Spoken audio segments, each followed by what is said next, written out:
गौतम बुद्ध ने कहा है, कोई व्यक्ति ध्यान में खुद को समर्पित करके ही स्वयं को जान पाता है। समर्पण बड़ी बात है। जो समर्पण करना सीख गया उसके लिए जीवन में कुछ भी असंभव नहीं है। बुद्ध कहते हैं, माँ के पेट में बच्चा समर्पित होता है, पर जैसे जैसे वह बड़ा होता है उसके भीतर अहंकार का उदय होता है और अहंकार के कारण ही वह उन संभावनाओं से चूक जाता है जो उसके लिए उपस्थित थी।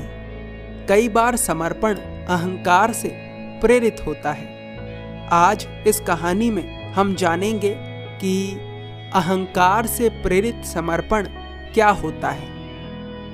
एक बार एक गुरु अपने शिष्य को समझाते हैं कि कण कण में ईश्वर है और तुम्हें इसी भाव से ईश्वर के प्रति समर्पित होना चाहिए।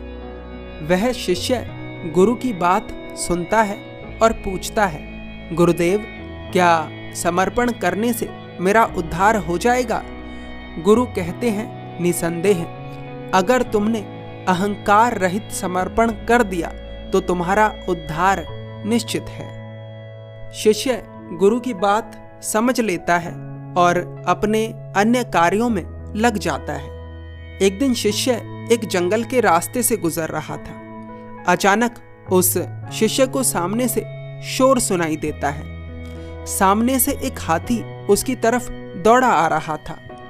उस हाथी के साथ महावत भी था, जो कि चिल्लाकर कह रहा था कि सामने से हट जाओ, हाथी पागल हो गया है, सामने से हट जाओ, हाथी पागल हो गया है। उस हाथी को सामने से आता देख शिष्य के मन में आता है कि मेरे गुरु ने कहा है कि कण कण में ईश्वर है और ईश्वर के प्रति समर्पित हो जाओ।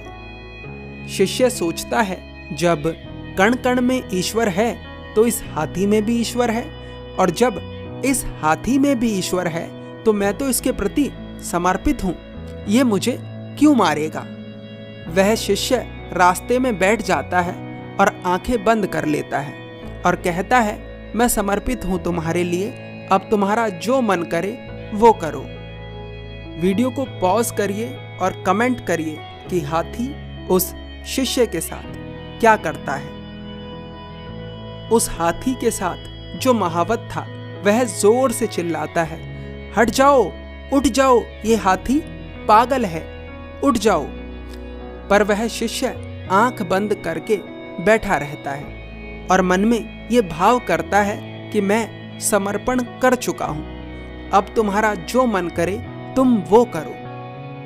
वह हाथी उस शिष्य के पास आता है और अपनी सूंड में भरकर उसे उठाकर फेंक देता है। शिष्य को बहुत गहरी चोटें आती हैं। उसे चिकित्सालय ले जाया जाता है।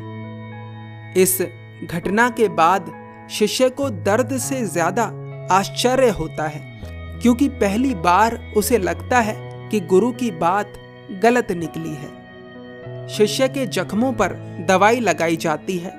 कुछ देर बाद वहां उसके गुरु भी आ जाते हैं और शिष्य से उसके हालचाल पूछते हैं। शिष्य बहुत क्रोध में होता है। शिष्य गुरु से पूछता है, आपने तो कहा था कि कण कण में ईश्वर है, समर्पण का भाव बड़ा होता है, पर देखो मेरे साथ क्या हो गया है।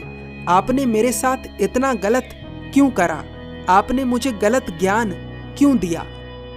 गुरु कहते हैं, अरे मूर्ख, मैंने तुमसे ये कहा कि कण कण में ईश्वर है। तुमने मेरी बात सुनी लेकिन समझी नहीं। तुम्हें हाथी में तो ईश्वर दिखा, लेकिन क्या तुम्हें उस महावत में ईश्वर नहीं दिखा जो तुमसे बार बार हटने के लिए बोल रहा था, जो तुमसे बार बार उठने के लिए बोल रहा था? तुम्हारा समर्पण अहंकार से भरा हुआ था।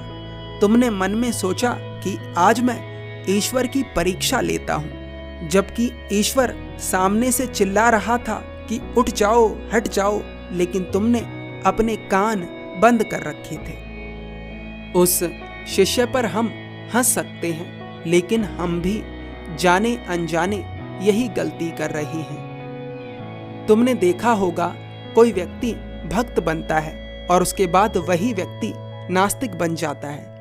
क्या तुमने विचार करने की कोशिश करी कि ऐसा क्यों होता है? ऐसा इसलिए होता है क्योंकि वह ईश्वर के प्रति समर्पण तो करता है, लेकिन उसका समर्पण अहंकार से भरा होता है। जब उसकी इच्छाएं पूरी नहीं होती तो वह आस्तिक से नास्तिक बन जाता है। ये कहानी आपको कैसी लगी हमें कमेंट कर जरूर बताएं।